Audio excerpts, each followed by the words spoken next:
Filipenses, no capítulo 1, versículo 21, Paulo, escrevendo aos irmãos ali em Filipos, diz: porque para mim o viver é Cristo e o morrer é lucro. Neste texto temos duas grandes verdades, irmãos. Dois grandes mistérios: viver e morrer.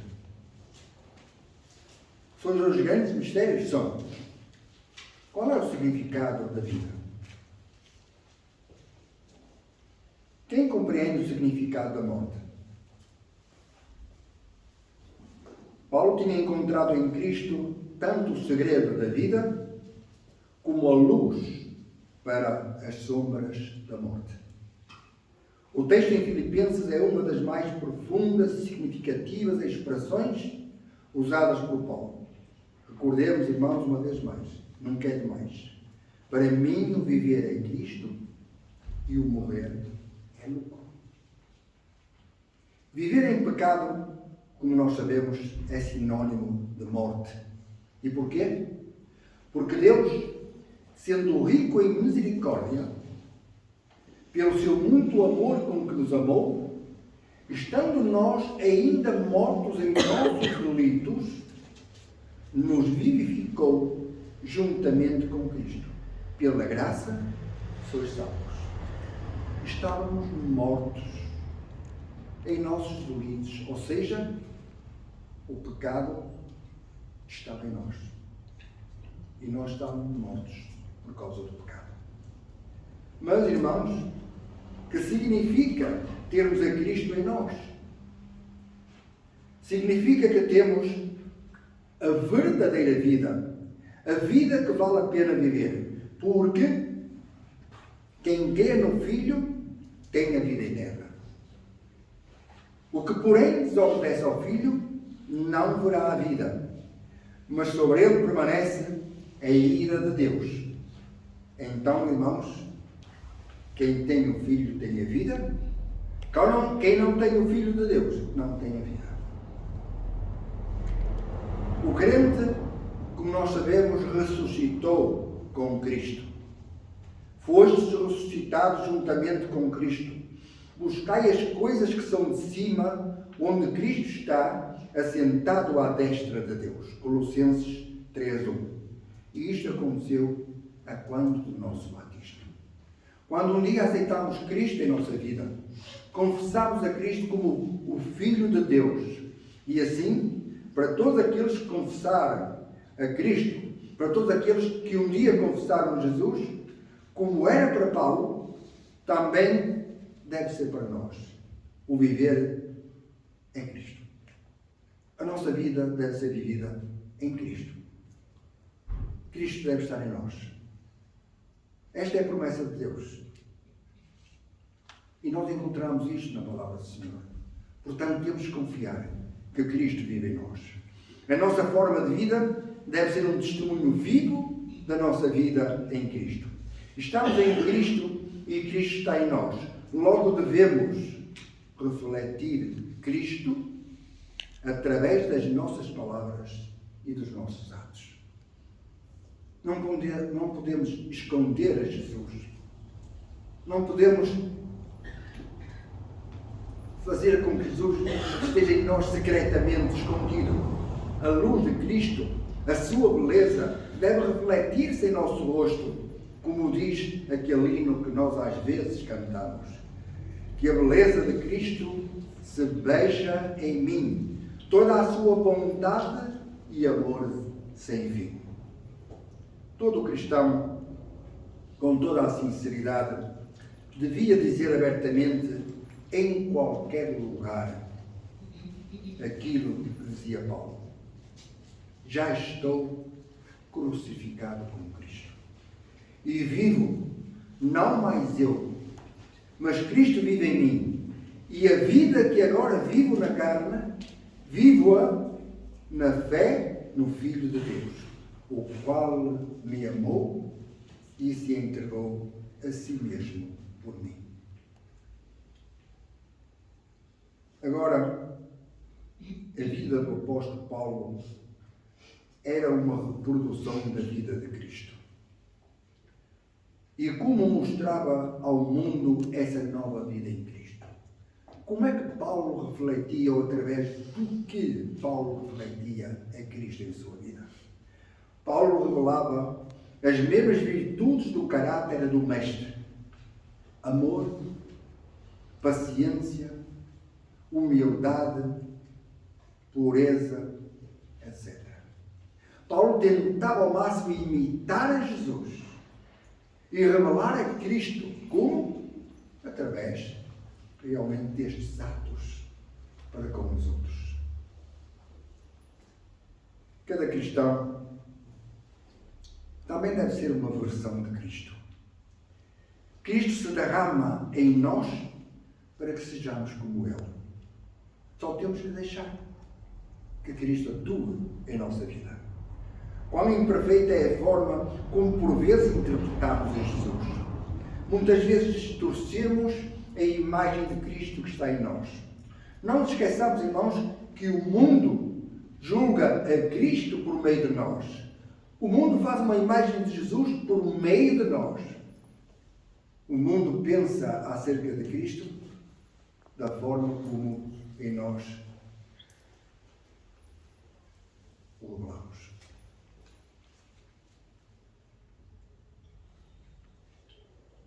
Muitas vezes nos esqueçamos que é assim que o mundo julga a Jesus.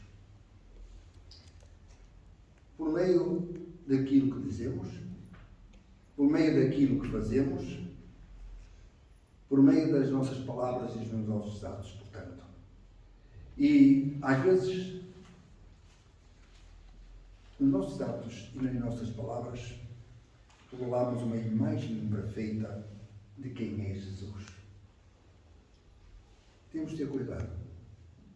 Como vão crer em Cristo se nós nos dizemos cristãos e a forma como revelamos a Jesus é uma forma negativa? Como vão crer?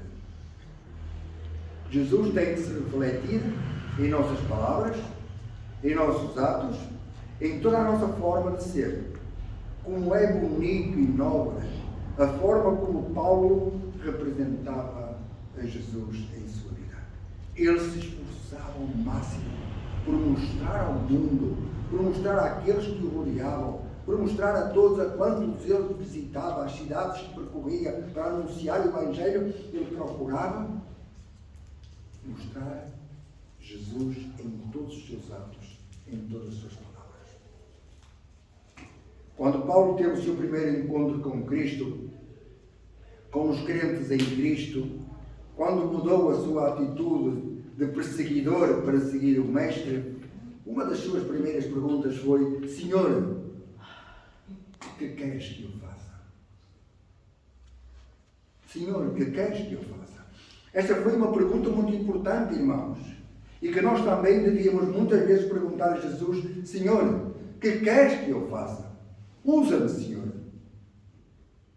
e dá-me um modo de vida em que tu transpareças em tudo que digo, em tudo que faço.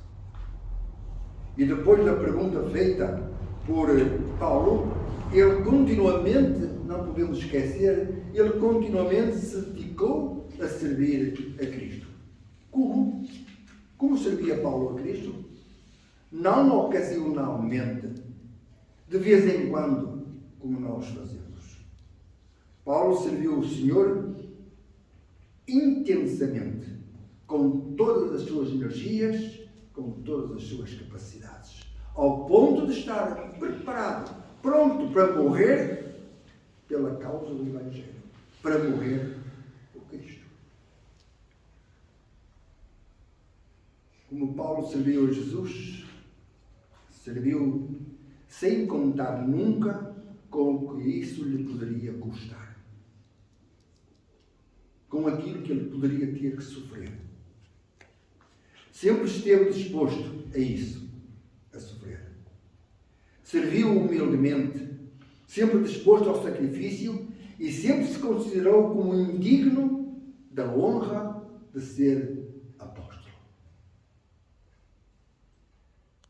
objetivo era e sempre foi honrar seu mestre.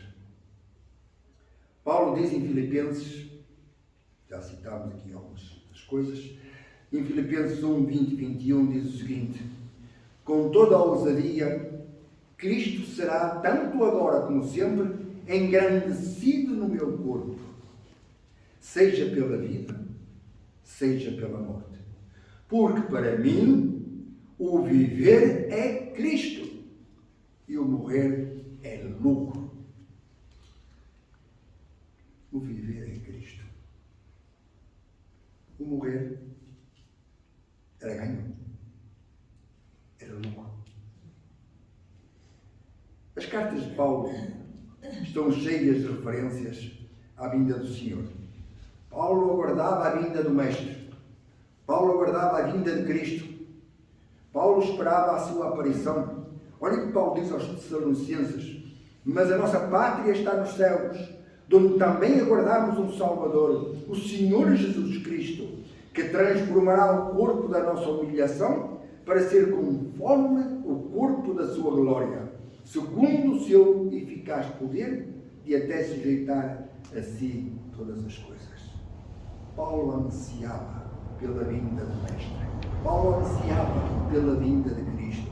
Paulo desejava, porque ele sabia, ele queria, ele tinha fé que tudo ia ser diferente. E, muito especialmente, que seria transformado. Seria moldado de outra forma para viver uma vida de glória no reino dos céus. Com Cristo, com Deus. Paulo esperava alcançar a coroa da vida. Esperamos, irmãos. Vivemos nessa esperança de alcançar a coroa da vida. Note o que diz Paulo. O que ele disse a Timóteo, na segunda epístola 4, versículos 7 e 8. Combati o bom combate, acabei a carreira, guardei a fé. Desde agora, a coroa da justiça me está guardada, a qual o Senhor justo juiz me dará naquele dia. E não somente a mim, mas também a todos os que amarem a sua vida. Paulo guardava esta coroa. Paulo esperava ter a coroa da vida e estar com Cristo para sempre. Cristo foi o centro em volta do qual girou a vida de Paulo. Por isso a sua vida foi tão rica, tão poderosa, tão útil, tão feliz. Será que isso não pode acontecer hoje?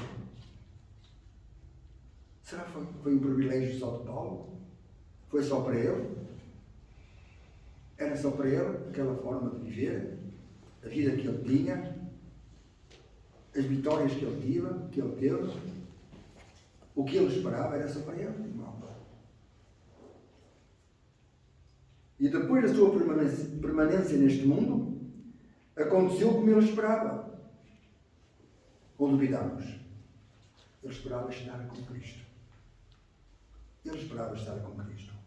Numa existência mais ampla, a respeito da qual Paulo dizia o seguinte, notem bem, Paulo dizia: o Senhor me livrará de toda a má obra e me levará salvo para o seu reino celestial, a quem seja glória para todo sempre. Amém.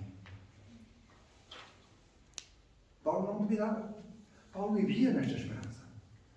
A esperança de um dia estar com Cristo no reino dos céus, no lugar onde Cristo está, no lugar onde está Deus. Não esperamos isto, irmãos. Não queremos estar um dia com Cristo? Não queremos viver no reino de Deus? Estar para ali eternamente? Onde, como diz a palavra do Senhor, não haverá mais dor, nem mais sofrimento, nem mais morte, nada destas coisas que o mundo tem. Tudo será paz e alegria e gozo junto ao Autor da vida. Não queremos nós, como Paulo, entregar completamente a nossa vida a Cristo. Entregar completamente a nossa vida a Cristo. Mesmo sabendo que poderemos sofrer perseguição, injúria, ser maltratados, insultados. Não queremos arriscar? Não confiamos em Cristo? Na proteção de Jesus? E não confiamos que depois de tudo que nos possa acontecer, temos Cristo para nos receber em seus braços, para estar no seu reino? Não vale a pena? Não há vida melhor do que a vida vivida em Cristo, com Cristo e por Cristo. Sejamos sempre crentes fiéis e dedicados a servir a Jesus. Esforcemos cada dia, irmãos. Esforcemos, porque vale a pena o esforço que possamos fazer. Não deixemos de anunciar o Evangelho aos outros. É a nossa missão como igreja. Não deixemos de dar testemunho aos outros. Temos que fazer esse trabalho. E tenhamos cuidado com o que dizemos, com o que fazemos, como caminhamos, onde estamos, com quem andamos, onde vamos. Tenhamos cuidado. Porque o mundo espera muito de nós quando sabe que nós somos cristãos. Quando dizemos, eu sou cristão, eu sigo a Cristo, eu tenho Cristo na minha vida. É preciso que isso aconteça, que eles vejam que é assim, que é verdade. Não são apenas palavras vãs, porque, nesse caso, estaremos negando a Cristo. Queremos refleti-lo em nossas vidas. Que a beleza de Cristo se veja em nós. E tudo quanto fizerdes, por palavras ou por obras, fazei-o em nome do Senhor Jesus, dando por ele graças a Deus Pai. Tudo quanto fizerdes, por palavras ou por obras, fazei-o em nome do Senhor Jesus. E demos graças a Deus, porque é o Senhor quem nos capacita para fazermos as coisas de uma forma positiva e ao fazer, ou ao dizermos alguma coisa, Cristo está sendo refletido em nossas vidas. Que a beleza de Cristo se veja em nós. Amém? Amém.